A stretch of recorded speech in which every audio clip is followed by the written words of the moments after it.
Dafi. Ekspresikan harimu bersama-sama Ziana Nasir dan Hani Hamid. Bicara Petang. Dalam Bicara Petang pada waktu ini, kita ingin melihat kembali apa yang berlaku itu serangan keganasan di Christchurch, New Zealand. Angka korban tragedi serangan tersebut kini meningkat kepada 49 orang dengan lebih 48 lagi cedera. Pensuruhjaya Polis New Zealand, Mike Bush, turut mengesahkan 3 lelaki dan seorang wanita ditahan susulan kejadian timbakan rambang di 2 masjid di Christchurch itu. Okey, dalam masa yang sama kita di sini cuba mendapatkan pakar geostrategis iaitu Tuan Azmi Hassan untuk memberikan respon balas berkaitan dengan perkara ini. Terus saja bersama-sama Tuan Azmi di talian. Assalamualaikum Tuan Azmi. Waalaikumsalam. Okey, baik. Bagaimana Tuan melihat insiden keganasan ini berlaku di Christchurch, New Zealand, iaitu negara keempat paling selamat di dunia pada tahun 2018? Ya, betul. Kalau kita perhatikan, New Zealand itu adalah satu tempat yang kita tak sangka perkara ini boleh berlaku. Kerana apa yang berlaku setakat yang kita tahu sekarang adalah kerana dikatakan sikap ataupun perasaan benci terhadap orang-orang Islam. Itu yang kita tahu setakat ini. Sebab itu serangan dilakukan di masjid. Jadi sebab itu dikatakan amat meranjatkan. Pertama, kerana ianya berlaku di New Zealand. Dan juga kedua, kerana ianya dirancang dengan begitu rapi sekali. Dan bagi saya paling minimum 4 orang dan besar kemungkinan ramai lagi. Yeah. Dan agak memanjakkan perkara ini tak dihidu oleh pihak berkuasa New Zealand. Kan kemungkinan mereka tak terfikir perkara ini boleh berlaku. Baik, dalam masa yang sama kita lihat pelampau yang mengangkat ideologi white supremacy ni dilihat masih lagi mempunyai pengikutnya khususnya di dunia barat. Jadi bagaimana Tuan melihat perkara tersebut ketika dunia hanya tertumpu keganasan dalam golongan Islam saja? Ya, itu dikatakan bahawa dikatakan puak-puak pelampau kanan, ekstrim kanan berkulit putih ini selalunya dikaitkan di negara Eropah umpamanya ataupun Amerika Syarikat. Tapi sekarang ini dengan masalah komunikasi, teknologi, pengaruh senang diserapi di seluruh dunia dan ini termasuk di New Zealand. Jadi perkara ini dikatakan membuka mata bahawa pengganas saja dikatakan tidak boleh dikaitkan dengan agama, terutama sekali dengan agama Islam. Jadi sepatutnya kalau kita lihat selalunya pihak berkuasa keselamatan di negara barat mereka ada profiling.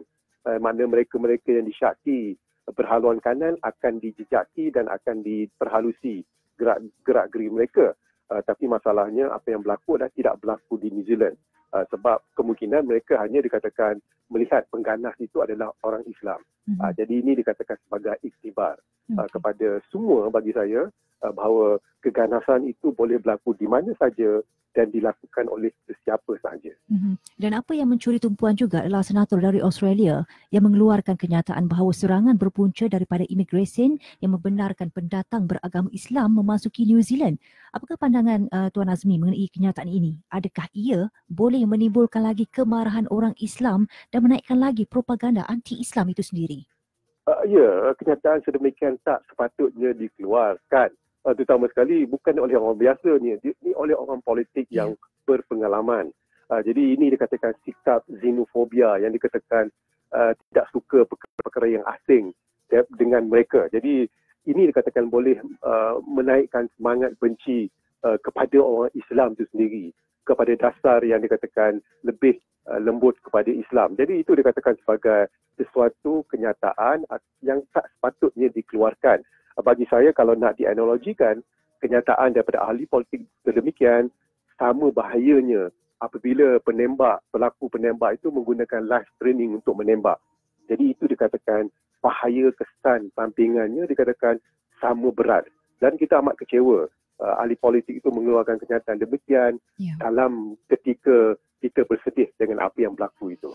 Dan dalam masa yang sama Polis New Zealand juga turut berusaha untuk hentikan rakaman video kejadian di Masjid Al-Nur yang kini tular di media sosial dan pada pandangan Tuan sendiri, adakah video ini juga membuatkan propaganda anti-Islam oleh orang-orang barat ni semakin berleluasa? Ya, itu satu perkara, maknanya ia boleh menjadi satu alat propaganda video kerana kita melihat apa yang berlaku sebenarnya dalam masjid. Maknanya kita takut akan berlaku copycat.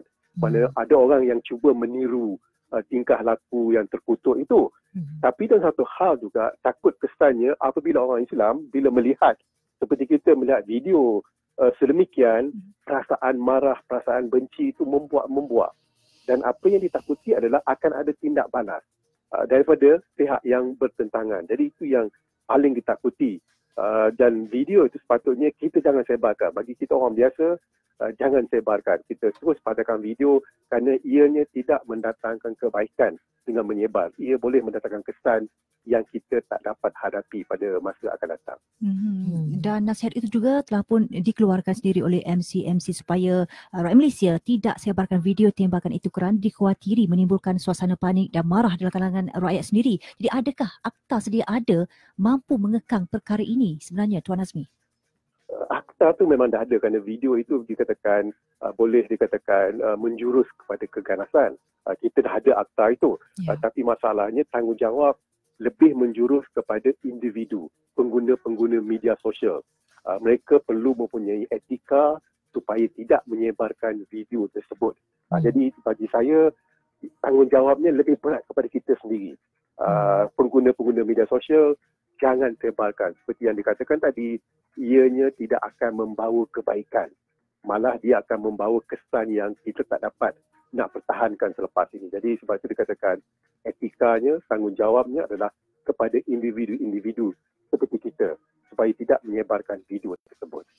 Baik, dan satu lagi perkara ialah bagaimana Malaysia khususnya pihak berkuasa boleh ambil iktibar daripada insiden ini supaya pengganas-pengganas ini tidak masuk ke Malaysia dan menggugat keamanan negara kita.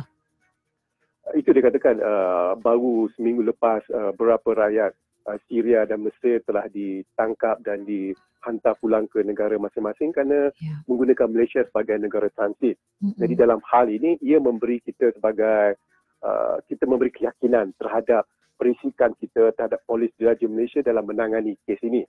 Jadi sekali lagi bahawa kita jangan bergantung 100% kepada pihak berkuasa keselamatan. Kita juga perlu menjadi mata dan telinga pihak berkuasa.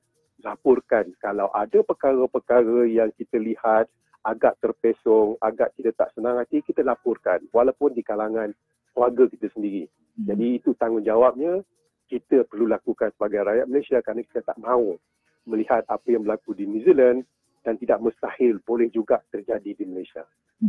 Bagaimana Tuan Azmi sendiri melihat dari segi tindakan yang dilakukan oleh pihak berkuasa di New Zealand sendiri apabila berlakunya tragedi sedemikian hari ini yang menggemparkan mungkin seluruh umat Islam di seluruh dunia? Ya, bagi saya Perdana Menteri New Zealand Jacinta Ardern mengatakan bahawa ini beliau difanasikan sebagai kegiatan keganasan walaupun dilakukan oleh pihak dikatakan bukan orang Islam. Jadi ini satu dikatakan bahawa satu dasar yang baik bahawa melihat keganasan itu adalah keganasan. Dan juga pihak berkuasa polis New Zealand dikatakan bertindak dengan cepat dengan dapat menangkap 4 orang itu. Tapi harapannya adalah bagi saya mesti ada lebih ramai lagi daripada 4 orang ini. Dan harapannya adalah mereka yang terlibat ini yang menyembunyikan perancangan ini dapat ditangkap dan dihukum sepenuh-penuhnya. Okey, baik. Kita ucapkan banyak terima kasih pada Tuan dapat bersama kita pada petang untuk berikan respon tentang perkara yang berlaku. Terima kasih kepada pakar geostrategis Azmi Hassan bersama dengan kita pada waktu ini. Assalamualaikum. Waalaikumsalam. Baik, itu dia respon yang diberikan berhubung kejadian yang berlaku di Christchurch mana insiden tembakan rambang itu menyasarkan 2 masjid, iaitu Masjid Al-Nur di Deans Avenue dan juga Masjid Linwood. Dan kalau tadi kita membuat panggilan keluar bersama dengan pelajar-pelajar yang ada di sana, salah seorangnya kata dia memang kenal salah seorang daripada abang yang sering hantar makanan. Azim tadi kan, dia bagi tahu tadi abang tu memang dikenal dan kalau difahamkan ada 2 orang yang cedera, tapi salah seorangnya kita dapatkan kabarnya sebab kalau ikutkan beliau merupakan anaknya merupakan pengguna di laman Twitter sendiri mewar-warkan dan memberitahu juga apa yang berlaku. Dia bagi tahulah nama dia Dan itu Carl Neil dia punya nama di Twitter handle dia, dan katanya update, my dad got shot in his terrible condition, please pray for my dad that he lives to see another day. Sebab salah seorang daripada rakyat Malaysia itulah ayahnya. Jadi dia cuba dapat tahu bahawasanya ayahnya ditembak dan berada dalam keadaan situasi yang sangat teruk sekarang ini. Sebab buat masa ini bila ditanya, kita ada DM dia sendiri di laman Twitter, tanya dia macam mana perkembangan. Dia kata dia cuma dengar ada beberapa orang Malaysia lagi yang bersama dengan dia pada waktu itu bersama dengan ayahnya, tapi dia beritahu dalam ramai-ramai rakyat Malaysia yang ada kat situ, kondisi ayahnya itu adalah paling teruk berbanding yang lain.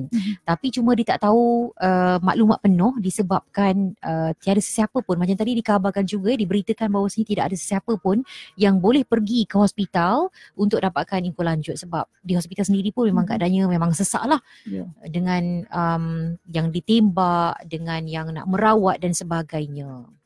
Okey, dalam masa yang sama sudah pastinya seluruh dunia khususnya umat Islam sendiri kan mengutuk sekeras-kerasnya insiden tembakan rambang pengganas di 2 masjid di Christchurch, New Zealand.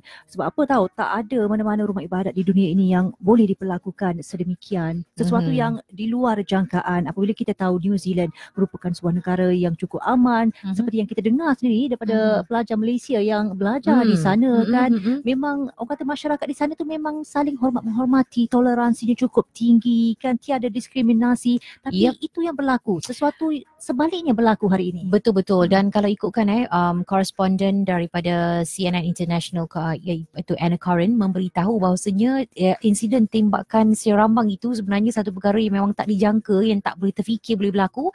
Sebab kata dia apa tahu, New Zealand is a peaceful country. She said it does not see acts of violence, extremism on its streets. This is a country in a shock and shaken to its core. Dan memang sangat mengejutkan.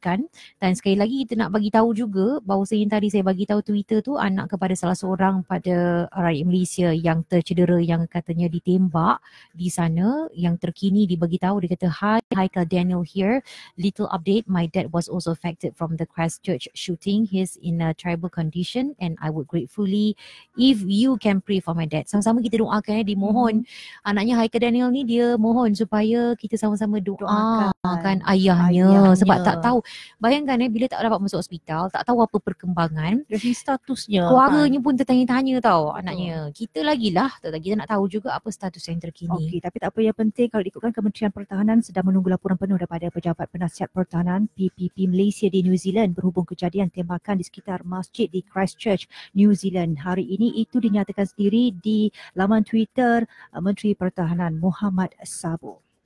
Okey, baik, kita akan bawakan lagi perkembangan semasa dari semasa ke semasa tentunya berkaitan dengan situasi ini menerusi berita-berita kami. Dan kalau ada kemas kini, kita akan bawakan tentunya hanya di Bernama Radio, semuanya mengenai anda. Bicara Petang.